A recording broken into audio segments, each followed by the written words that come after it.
Je suis en train de repenser mon système équinoxial solsticiel par rapport à la question de la gauche et de la droite. Et je vous propose aujourd'hui un processus de 15 ans en 15 ans, depuis 1962 jusqu'en 2023, c'est-à-dire sur plus de 60 ans, en montrant que la phase équinoxiale n'est pas favorable à la gauche, et que ce sont généralement des échecs qu'elle doit subir à ce moment-là. Alors, je vais un petit peu tricher au début, parce que je vais partir de 1962, alors que la phase équinoxiale ne commence qu'en 64. Mais la série me paraît s'imposer.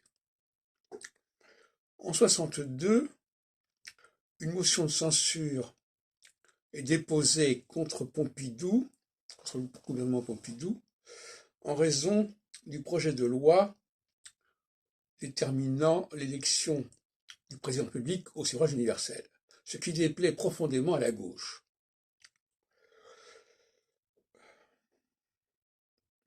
De Gaulle dissout l'Assemblée nationale et une nouvelle assemblée est constituée qui est beaucoup plus favorable.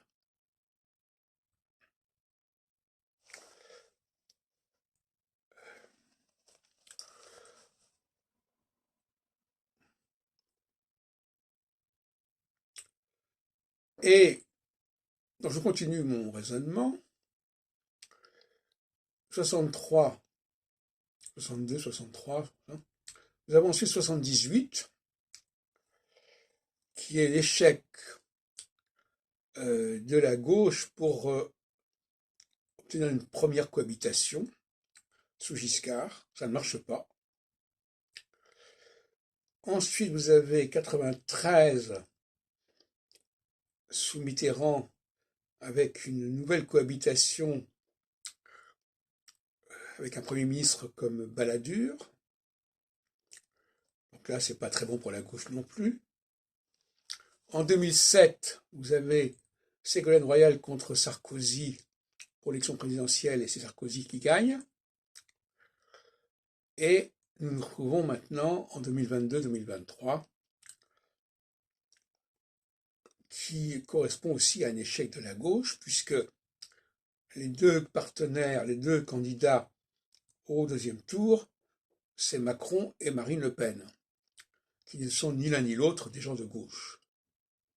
Voilà, donc on a cette idée selon laquelle les passages équinoxiaux, en tout cas en début de phase, sont assez peu favorables à la gauche, qui est donc solsticiale, qui est démocrate, qui refuse la hiérarchie et l'autorité. Et voilà ce que je voulais vous dire.